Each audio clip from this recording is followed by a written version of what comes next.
नमस्कार, news India में आप सभी का स्वागत है। मैं आपके साथ दिव्या पांडे।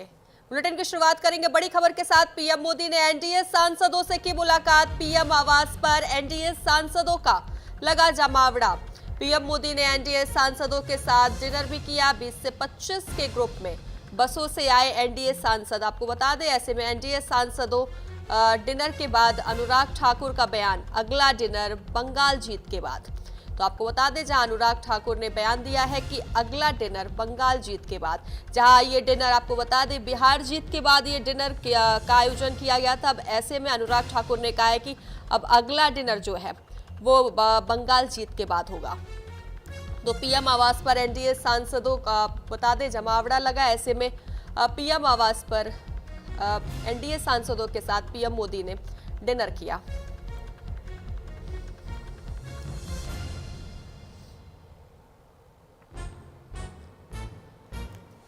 पीएम मोदी ने एनडीए सांसदों से मुलाकात की, जिसके बाद आपको बता दें पीएम आवास पर एनडीए सांसदों का जमावड़ा लगा। पीएम मोदी ने एनडीए सांसदों के साथ डिनर भी किया। आपको बता दें डिनर के साथ बैठक भी की। उसके बाद 20 से 25 के ग्रुप में बसों से आए थे सांसद। ऐसे में एनडीए सांसदों ने डिनर के बाद आपको बता दें अनुराग ठाकुर का बयान भी सामने आया है। उन्होंने कहा है कि अगला डिनर जो है वो बंगाल जीत के बाद होगा।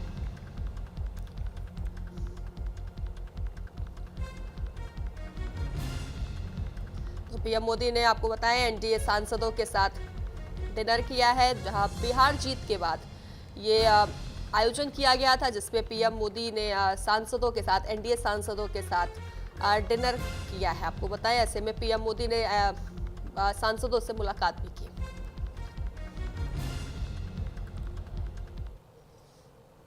और मुझे आज भी याद है जब अटल बिहारी वाजपेयी जी और अडवाणी जी ने एनडीए का गठन किया था, बहुत अवसर मिलते थे उस समय के सांसदों को, नेताओं को एक पटल पर जुड़ने का, मिलने का, समझने का, जानने का और विचार व्यक्त करने का। और प्रधानमंत्री जी की विशेषता ये है कि वो लोगों को केवल मिलते नहीं हैं, उनसे बहुत कुछ फीडबैक भी लेते हैं। जैसे सबसे कोई बजट के बारे में होगा, कोई स्थानीय समस्याओं के बारे में होगा, सरकार की योजनाओं को जन जन तक पहुँचाने के लिए जो कम्युनिकेशन की ताकत प्रधानमंत्री मोदी की है, वो शायद दुनिया भर के किसी नेता की नहीं है। तो बता दें आपको, जहां पीएम आवास पर एनडीए सांसदों का जमावड़ा लगा, जिसके बाद पीएम मोदी ने एनडीए सांसदों के साथ डिनर भी किया। आपको बता दें जहां डिनर पे इनवाइट किया गया था इन्हें, बिहार जीत के बाद डिनर का आयोजन किया गया था, जिसमें आपको बताया 20 से 25 के ग्रुप में बसों से सांसद सारे आए थे। एनडीए के जितने भी सांसद हैं वो बसों से आए थे, बता दें आपको। जिसके बाद अनुराग ठाकुर का बयान भी सामने आ रहा है। उन्होंने कहा है कि अगला डिनर बंगाल जीत के बाद होगा। तो पीएम आवास पर एनडीए सांसदों का जमावड़ा लगा, आपको बता दें, जिसके बाद पीएम मोदी ने एनडीए सांसदों से मुलाकात भी की और साथ में डिनर भी किया।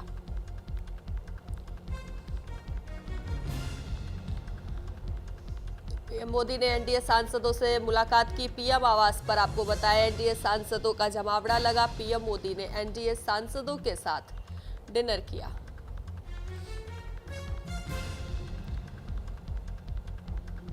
बीस से 25 के ग्रुप में आपको बताया बसों से एनडीए सांसद आए थे, जिसके बाद डिनर का आयोजन किया गया। साथ ही बैठक भी की गई। इस दौरान आपको बता दें आगामी चुनाव को लेकर बैठक भी की गई।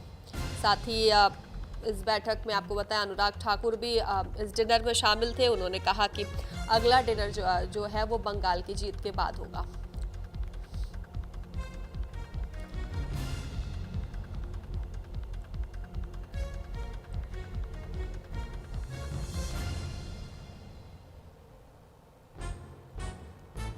बताएं आपको, जहां पीएम मोदी के पीएम आवास पर कल डिनर का आयोजन किया गया था, जिसमें सारे एनडीए सांसदों को बुलाया गया था। तो वहीं आपको बताएं बिहार में बम्पर जीत के बाद ये डिनर का आयोजन किया गया था, जिसमें एनडीए के सारे सांसद पहुंचे थे। साथ ही सारे सांसदों ने पीएम मोदी को बिहार जीत की बधाई भी दी है। और आपको बता दें इस दौरान आगामी चुनाव को लेकर भी बातचीत हुई है। आगामी चुनाव, बंगाल चुनाव को लेकर आगामी बंगाल चुनाव होना है। ऐसे में आपको बता दें डिनर के बाद अनुराग ठाकुर का बंगाल चुनाव को लेकर बयान भी सामने आया। उन्होंने यह कहा है कि अगला जो डिनर है वो बंगाल जीत के बाद होगा।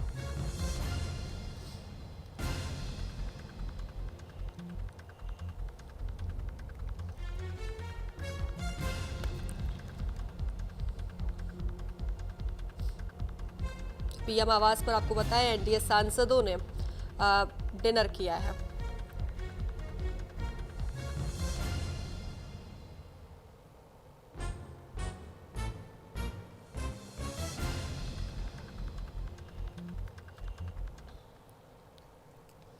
एक और विस्तार से जानकारी देने के लिए हमारी संवाददाता आंचल यादव हमारे साथ लाइव जुड़ गई हैं।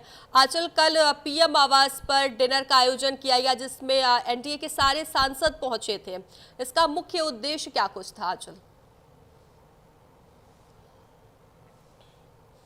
देखिए, जब पार्लियामेंट चलती है तो पार्लियामेंट के समय में एनडीए के सभी सांसद जो है वो पार्लियामेंट में शिरकत करने के लिए, क्योंकि शीतकालीन सत्र चल रहा है, दिल्ली में मौजूद रहते हैं, किसी को बुलाना नहीं पड़ता है। एक बड़ी संख्या सांसदों की देखने के लिए मिलती है और उसी कड़ी में देखिए प्रधानमंत्री समय समय पर जो है मेलजोल का कार्यक्रम, डिनर कार्यक्रम जो है वो आयोजित करते रहते हैं। और जैसा कि देखिए प्रधानमंत्री इससे पहले अगर हम दिल्ली की बात करें तो संसद के अंदर वे एनडीए के बिहार के जितने सांसद थे उनसे मुलाकात की थी। कल की अगर हम बात करें तो कल उन्होंने एनडीए के सभी सांसदों के लिए अपने आवास पर डिनर कार्यक्रम बुलाया था, जिसको लेकर जो है सभी सांसद उनके घर पर पहुंचे थे। और सांसदों ने न केवल इस डिनर कार्यक्रम में शिरकत की, बल्कि देखिए जब भी डिनर का कार्यक्रम होता है आगामी चुनावों को लेकर जो है वो एक रोड मैप भी बनता है, उसको लेकर चर्चा होती है। इसके साथ ही जो पिछला चुनाव होता है उसको लेकर भी कहीं ना कहीं यहाँ पर कह सकते हैं कि मंथन किया जाता है कि और आगे क्या बेहतर जो है वो किया जा सकता है। तो अब जैसा कि अनुराग ठाकुर भी उस वक्त मौजूद थे, उनका भी बयान आया था। उन्होंने साफ तौर पर कहा है कि अब अगला डिनर जो होगा वो बंगाल के बाद होगा, क्योंकि जिस तरह से बिहार में एक बड़ी जीत मिली है उसके बाद इस डिनर कार्यक्रम में सभी का धन्यवाद ज्ञापित करना, सभी को आगामी चुनावों को लेकर शुभकामनाएं देना। क्योंकि आगामी चुनावों की बात करें तो सबसे पहले बंगाल, उसके बाद फिर उत्तर प्रदेश, उत्तराखंड और कई राज्यों में जो है चुनाव होने हैं, जिसको लेकर अभी से जो तैयारियां हैं वो शुरू हो चुकी। और इसके साथ ही अगर हम बात करें तो आगे भी संगठन भी मजबूती के साथ में जो है तैयारियों में जुट चुका है। अब ये देखना होगा कि मिशन बंगाल जो है वो कितना सफल होता है। जी बिल्कुल आंचल, अगर हम इस मुलाकात की बात करते हैं तो इस मुलाकात का राजनीतिक महत्व क्या कुछ माना जा रहा है? देखिए, जैसा कि मैंने अभी चर्चा की कि इसका राजनीतिक महत्व यही है कि एक तो पहले सबसे मेलजोल हो जाता है, सबको एक साथ प्रधानमंत्री को सुनने का मौका मिल जाता है। इसके साथ ही राजनीतिक महत्व इसलिए भी ज़्यादा महत्वपूर्ण है क्योंकि बिहार में जीत मिली है, बंगाल की अभी कोशिश जो है वो बीजेपी की जारी है। और जैसा कि तमाम सांसदों के बयान भी आ रहे हैं कि इस बार बंगाल में जो है अच्छे से चुनाव लड़के बंगाल को जीतना है, बीजेपी के तमाम सांसदों का ये कहना है। तो उसी के राजनीतिक महत्व जो है वो कहीं ना कहीं आगामी चुनावों के दृष्टिकोण से खास है कि आगामी चुनावों को लेकर भाजपा को और कड़ी मेहनत के साथ में मैदान में उतरना है, जिससे विपक्ष को मात देकर जो है भाजपा अपनी या एनडीए अपनी जगह बना पाए। तो बंगाल को लेकर फिलहाल तैयारियां जो है वो शुरू हो चुकी है और इसी कड़ी में देखिए तमाम सांसद जो है वो प्रधानमंत्री से मिल भी रहे हैं। और आज की बात की जाए तो आज एनडीए यूपी के जो सांसद हैं उनसे मुलाकात प्रधानमंत्री मोदी जो है 10 से 10:30 बजे पार्लियामेंट में करने वाले हैं।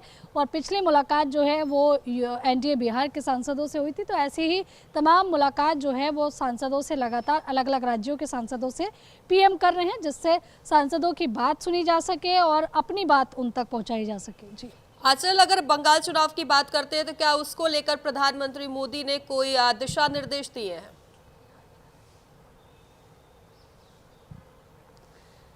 देखिए, बीजेपी का संगठन लगातार काम करने में विश्वास रखता है और जैसा कि जो मूल मंत्र दिया जाता है वो ओवरऑल दिया जाता है। जिस तरह से पीएम को हमने अक्सर ये कहते हुए सुना है कि लोगों के बीच में बैठा करो, लोगों से उनकी बात सुना करो और लोगों को बताया करो कि सरकार की कौन कौन सी योजनाएं हैं। लोगों की समस्याओं को डोर टू डोर सुनने के तमाम मूल मंत्र हैं, जो कि समय समय पर जब वे कार्यकर्ताओं से संवाद भी करते हैं, चुनाव से पहले प्रधानमंत्री मूल मंत्र देते हैं, जिसको उनके जो कार्यकर्ता है, चाहे वो सांसद हो, विधायक हो या फिर देखिए एक बूथ लेवल का कार्यकर्ता हो, सभी लोग उसको सुनते हैं और आगे उस चीज़ को फॉलो भी करते कि कैसे जो है पार्टी के कामकाज के बारे में लोगों को बताना है, जो खामियां हैं उनको जानकर दूर करना है। तो यही एक मजबूत संगठन की निशानी होती है। सरकार और संगठन जब मिलकर चलते तो जाहिर सी बात है कि नतीजा जो है वो जीत में दर्ज होता है। जी ठीक है आंचल खैर, विस्तार से जानकारी देने के लिए आपका धन्यवाद। तो खबरों में आगे बढ़ेंगे। राजस्थान